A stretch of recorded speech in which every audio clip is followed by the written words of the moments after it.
The country today mourns the departure of the 15th President, Muhammadu Buhari, a former military head of state sworn in as President of the Federal Republic of Nigeria on the 29th of May, 2015, after being democratically elected, and he served 2 terms in office.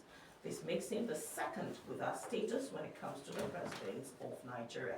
Is coming up in the conversation for today.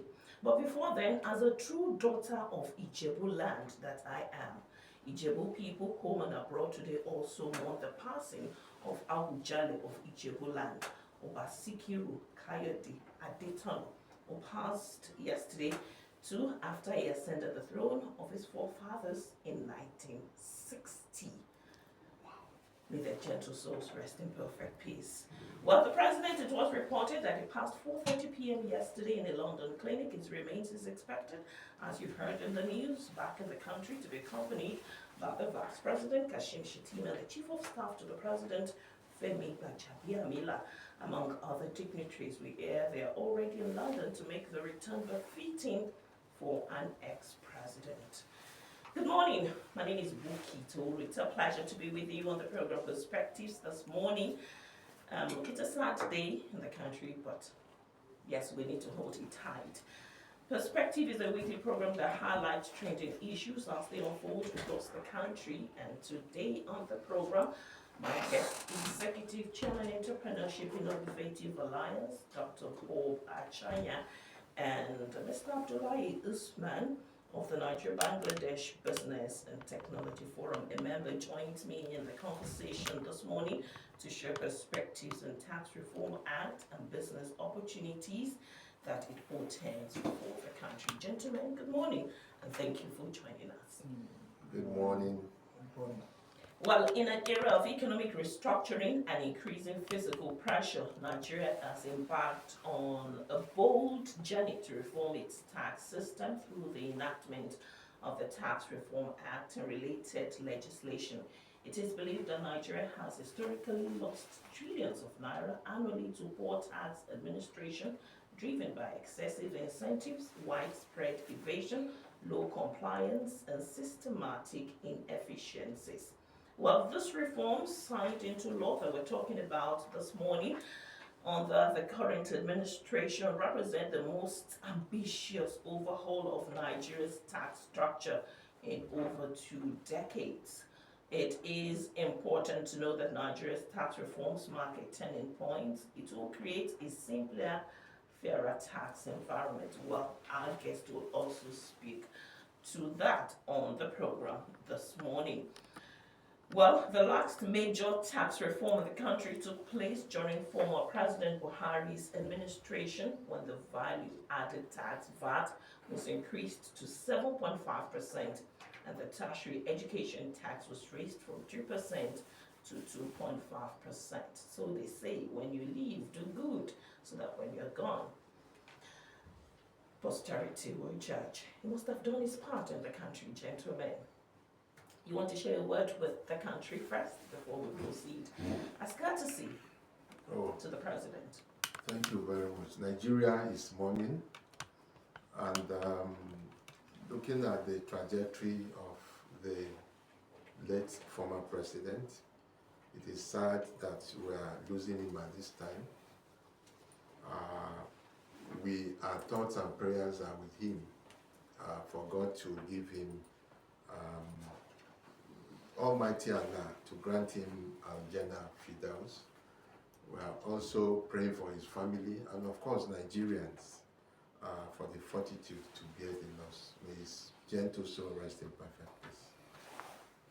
Yes, you want to? Yeah, thank you very much. Yeah, like you said, the country is mourning, and this is to a leader who has contributed his quota almost 2 times at the top, at the echelon of the service of the country, and at the same time he contributed while he was in the military and even after the military.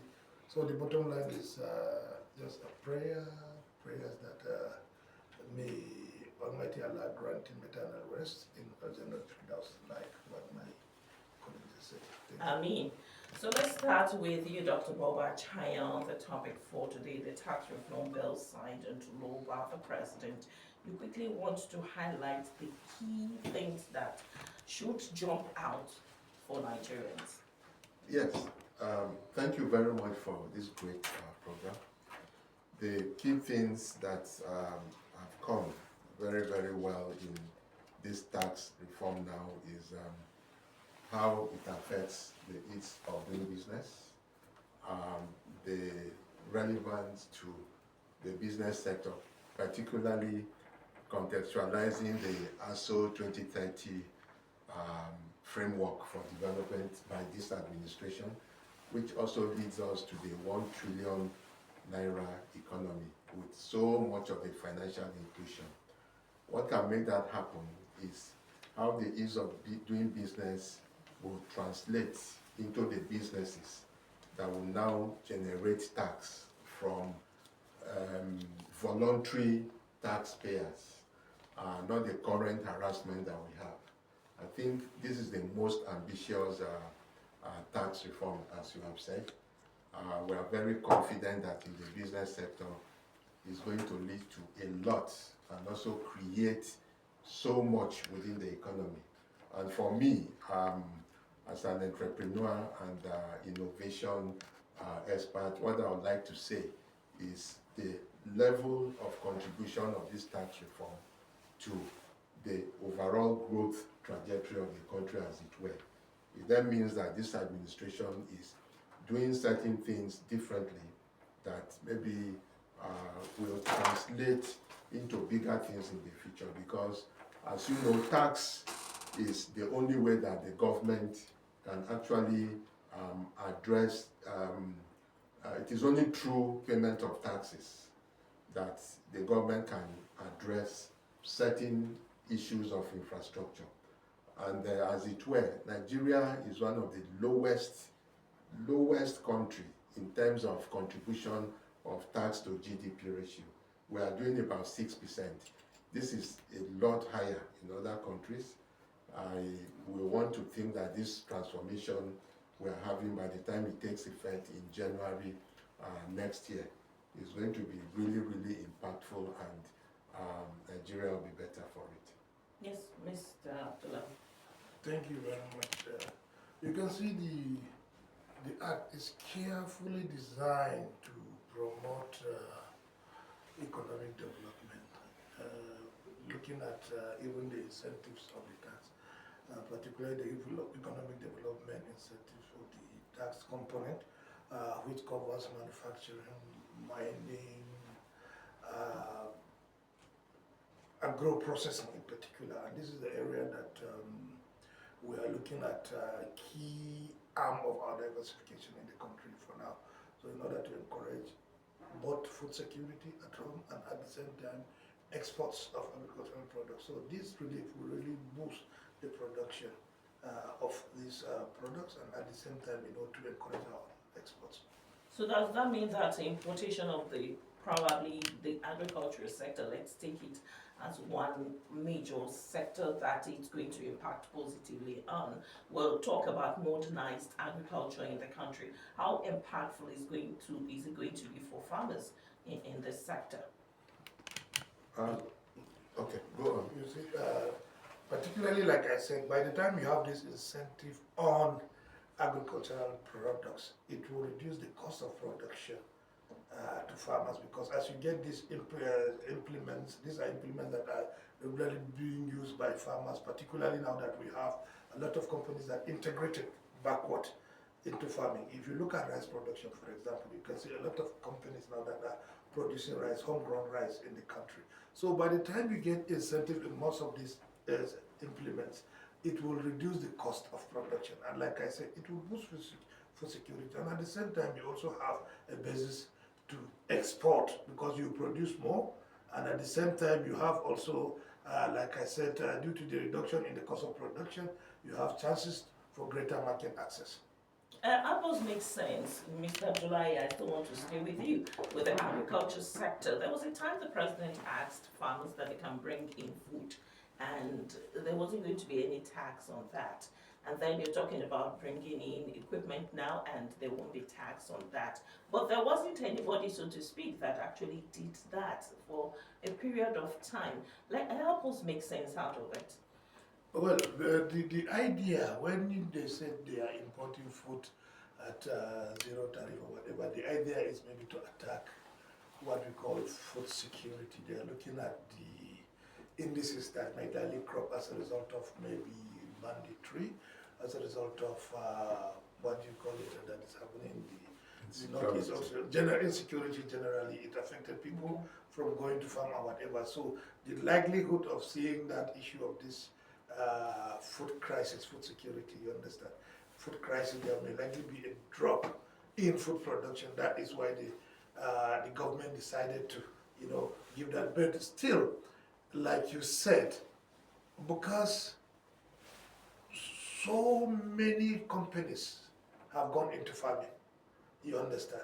So that is why, despite that incentive, you can see people were not really too catchy or too willing, you understand, to utilize that opportunity, because they are already concentrating on where they have invested already at home. You understand? And I believe with also this type of relief, it will also boost their production again at the same time. Okay, Mr. Dr. Achanya, it actually took the country to get to this page. Probably a lot of governors, people from the Senate were angry over this. They didn't want it come to light. What has actually changed? If actually it was meant to be inclusive, grow the economy, bring development to the country. Thank you very much. And that's where I find it very difficult to understand Nigerians. You see policies that will revolutionize the economy, and on a very good day you antagonize it without going in depth to see what actually the thoughts behind it, the concept, the opportunities, the expected outcomes, and maybe sustainability issues. For God's sake, just like you said, for over 2 decades, there's been the very strong need for us to have an improved tax system. And if you take the tax system in Nigeria right from the colonial times, when it was basically oil-based, and then later the informal sector began to make little contributions until now.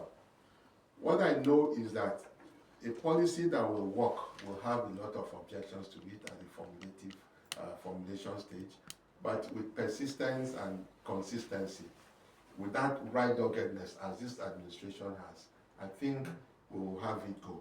Now, the problem now becomes the implementation. Because in Nigeria, we are used to having the best policies on paper. When it comes to implementation, it becomes a challenge. And one of the key outcomes of this reform policy of the new Taxation Act is for us to now reverse from the Federal Inland Revenue Service, akin to what you also have in the States, and then now have a Nigerian Revenue Service, which is now going to be an umbrella organization that will control, coordinate, and take all the taxes in with a lot of relief. So for the states... That's at the federal level? Or all over the country? No, once it happens at the federal level, remember we are operating a federation, a federal system. The states and local governments are autonomous. It is now incumbent on the states and the other tiers of government to make this reflection and make it work in that way.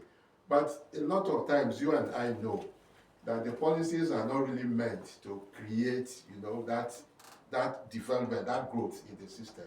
A lot of times there are roadblocks, there are checkpoints, there are people that want to call themselves strongholds. What do we benefit from this? How do we benefit? And then it becomes a challenge. And that is what has been happening in the tax system. In fact, when we were growing up as a child, if you are a tax collector or you work with the tax department, you are a big person. Automatically you are a big man, because the proceeds that come to you, you can never account for it. And they live differently. I mean, my generation will tell you very well that as a tax collector, you are a well-to-do person, you are an elite in society. And that also translated into the modern economy that we have.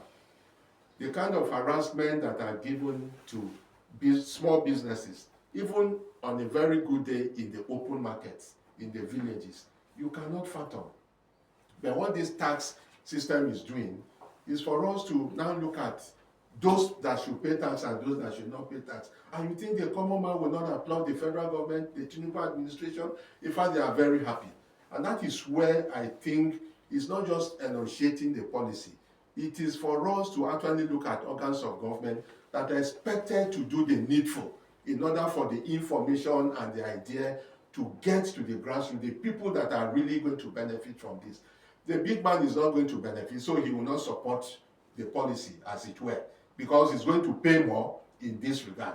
So who is the big man in the country? You now begin to ask. So at the end of the day, it now becomes a subject of contention.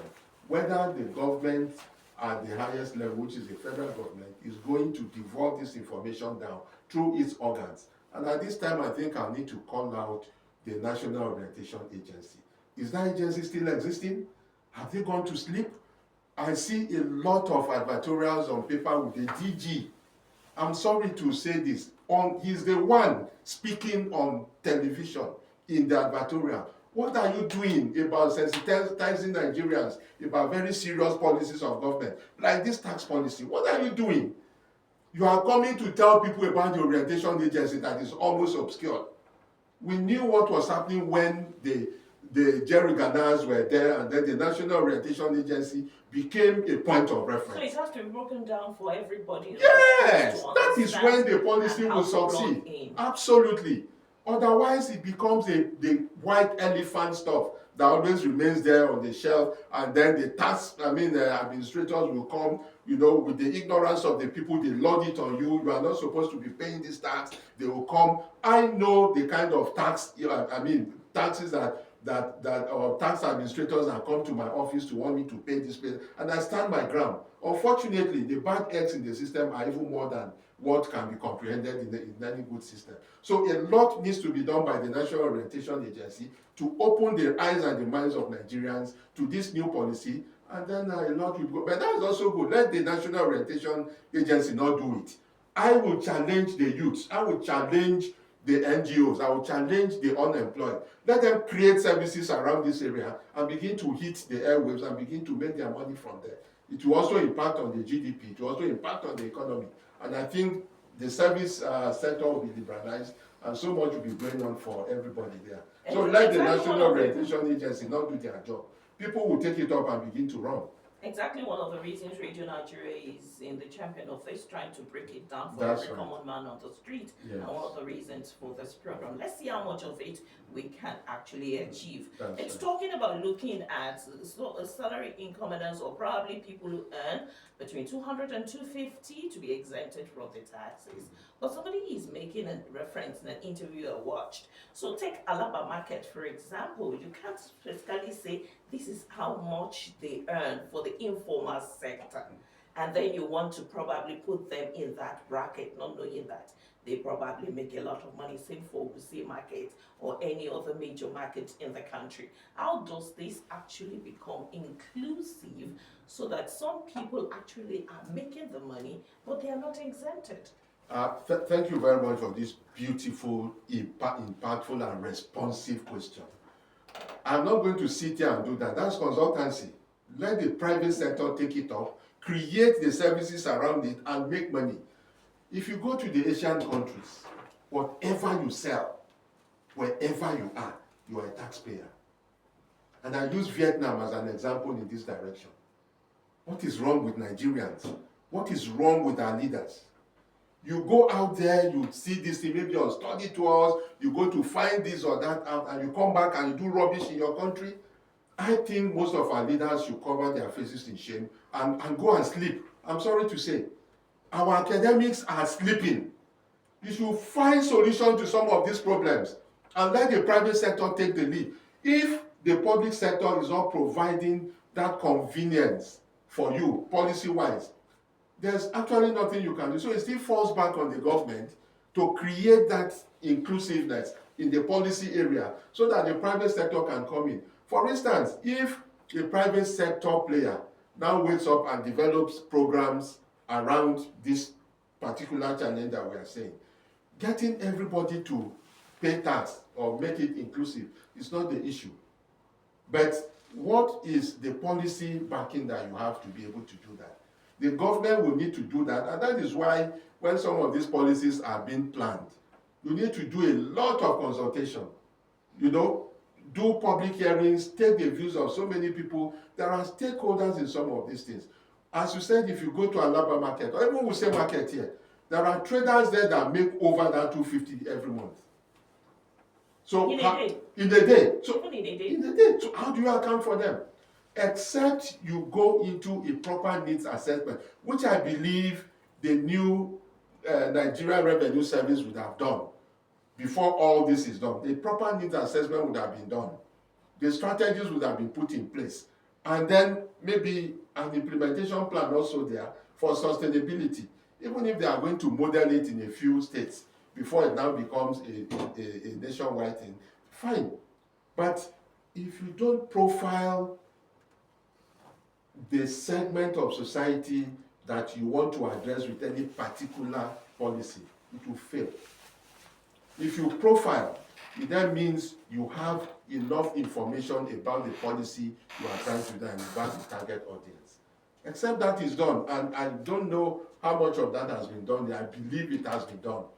If it has been done, then you need not fear, because the crop of brains I'm seeing in the Presidential Committee on the Tax Fiscal Committee and Tax Policy that I'm saying, the kind of brains that I'm seeing, they are not the type that we'll see. They also are in society, they relate day to day with everybody. They have also traveled widely, particularly to the Asian countries that are doing very, very well in this direction. I'm sure they would have taken all the signs. We should forget about this European way of life, Eurocentric policies that will not help us.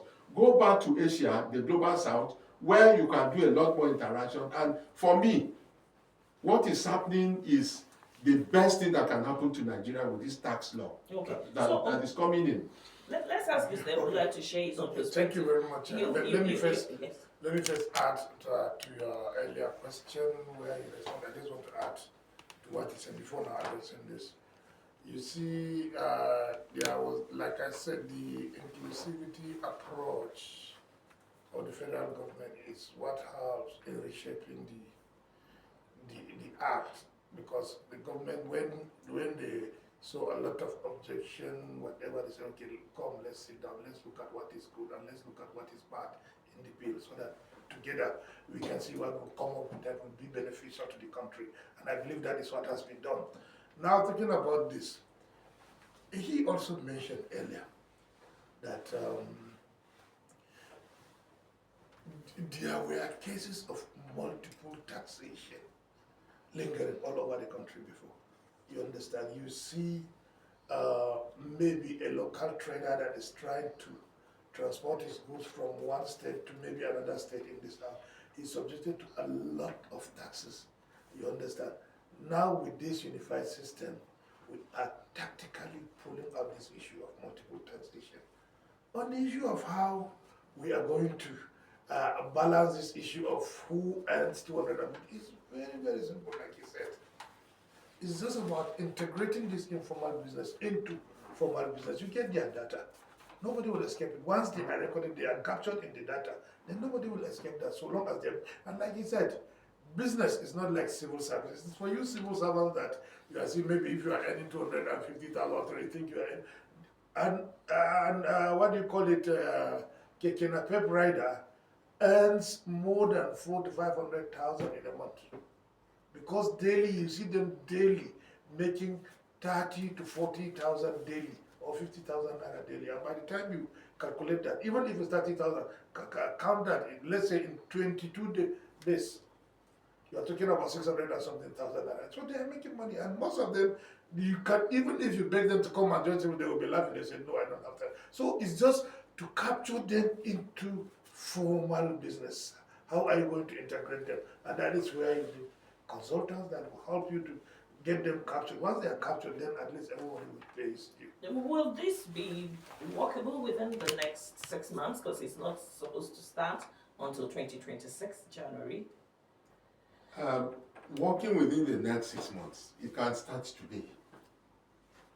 For the FRS to have thought about this beautiful document as apologies to President Trump, his big beautiful bill, big beautiful bill, for FRS to have conceptualized, gotten approval from Mr. President, and gotten the buy-in of the government really before the National Assembly to have come to this extent. Of course, a lot of consultation would have gone on after the initial rejection, and so much would have happened. So it means they have done some work. But like I said, I pray they have not done, so that the private sector and entrepreneurs can have a lot more to do and earn. Because if I develop a business line around what we are saying, and I take it, and it is bought, it will be good for me and Nigeria, because I will contribute to the success of the program that will also hasten their speed in doing this. But I sincerely want to believe, and in every seriousness, that a lot of profiling and needs assessment would have been done. Before now? Yes, before now. Before they even came about putting it in the bill, and then the rejection stuff started. Because it's not all about putting a beautiful pen on paper and writing and coming out with a good policy, which is one of the bane of our own development in this part of the world. I think time is changing, and with what we are seeing the Tinubu administration do, even though he's not screaming and people are so apprehensive. Of course, the apprehension is because it has been very bad. In fact, very bad. And suddenly a lot is being put in place. It's easier to destroy than to build. So for me, it's going to be very, very easy and best for Nigeria and the Revenue Service to now begin to see how they can initiate this action if it has not been done. If it's been done, they should begin to hone them, so that at the time they are taking off, they'll now be able to have something. But this 6 months window is enough for them to be able to do something that they can have model attempts, in some states, before they now maybe extrapolate to the other states. And it's as possible as a woman giving birth at the end of 9 months. Mr. Abdullahi, I've seen a lot of forums where there were talks around this tax, breaking it down. One even had a former Speaker of the House come in at the session to break it down for people to understand. So within this 6 months, I still want us to look at what can be done, so that by the time it's coming to full implementation and going into action, it will actually help minimize tax evasion, corruption, bringing more people into the tax net that the president actually yearned for. Thank you. What you are doing and what other agencies should do, and if possible, if they are going to engage maybe the private sector to continue to do that. What you need is rigorous sensitization on this. Rigorous sensitization, because it is very important. It is a stimulant that can either affect the government, neither of the ways, you understand. By the time this thing is misunderstood, it portrays the government in a very bad light. And by the time it is clearly understood, it's a welcome development, and people will see that, yes, at least it will even reduce what you are spending earlier. And it is also an avenue to applaud the government. So that is why I said it needs rigorous sensitization for people to understand this is what the actual content of the law is. If you're just joining us, the program is Perspectives, coming to you from Capital FM 92.9. Today we're discussing the Tax Reform Act and business opportunities in Nigeria. Our guest, Dr. Achanya, the Executive Chairman, Entrepreneurship Innovative Alliance, and Mr. Abdullahi Usman, member, Nigeria-Bangladesh Business and Technology Forum. But I want to ask, if probably we'll know, how much of inclusion also do the people who are supposed to explain to the country, how much of involvement do they actually have? You can sensitize people on what you don't understand. Were they carried along also at the beginning? If we're going to be putting every burden on the National Orientation Agency, were they in the board? But to me, if they are not carried along, then that's a very big blunder, because that is what we call consultation in terms of policy making. Any policy you are coming up with, you have to make sure you carry all the relevant stakeholders on board, both the private sector and particularly the government agencies that are responsible to most of these type of issues. When you talk about the national orientation, they are very sensitive. Whatever you are doing, this is a policy that you are going to lay out for Nigerians. So back to the studio now. Yeah. Thank you. I have a slightly different opinion from my colleague, and it takes us from the first principles. And the first principles is about the mandate of the organizations, the MDAs. These things are spelled out.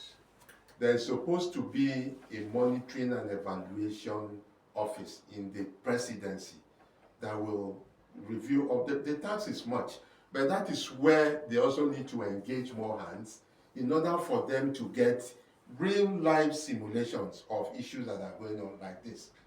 If after about 1 month or 2 of this exposure for this tax law, and we are still discussing at this level, I have a fear that the same thing that happened to the other policies may just begin to happen. So implementation may become Implementation may be compromised, may become a challenge, except and if the presidency will wake up to its responsibility again through the office of the Special Assistant Advisor to the President on, I think that is monitoring and evaluation, the lady, Hajia Adiza. Yes, I'm sorry I'm calling her name or calling her out here. But this is one of the things he has done that we're beginning to see value in the, programs and activities of MDAs. Ministers go to Ministry of Information at the Press House to give their scorecard, and there are questions there. I think what they need to do with that program is to take it out of the public sector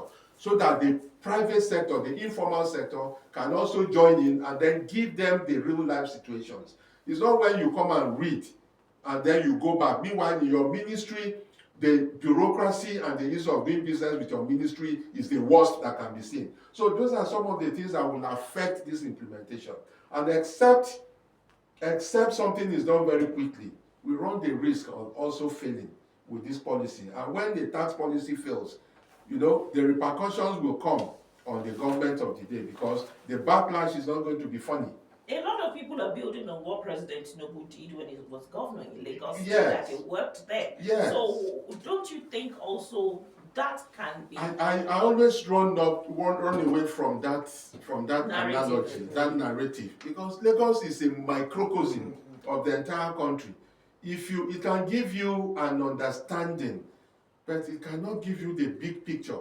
So when you take a model, that's what I'm saying. That yes, you could give an understanding. Very well. Can that also be adaptable and making it bigger? Yes, for? And that is why I applaud the president, because most of the same team that worked with him in the Lagos miracle, like we had the Daman miracle in the football era of my time, where the Green Eagles came from nothing to win the match and everybody was happy. I think that is the kind of thing that they did in Lagos. That Lagos suddenly became the biggest economy in Africa. I mean, in West Africa at that time. I doubt if people understand that a bit of enforcement was also done in Lagos. Yes, that is the point. That's the point, and that is where we are talking about scrutinizing or even evaluating the implementation strategy for this policy. And for me, that is where I think the private sector should come in. And the government is not in the business of doing business. Government should not lead this policy. Government should allow the private sector to lead the policy. Do you share that perspective, Mr. Abdullahi? Yeah, it's another. Government cannot do business. So what role with the private sector? Where should they take it up from? Well, let's hear you. Okay. That is why when I was talking earlier, even though I was conscious, I said to me there should be proper consultation. And in terms of consultation, all agencies should be on board. But I said all stakeholders, private sector should be part, because this is a policy that affects the private sector. They are the ones. This money you are getting it from the private sector.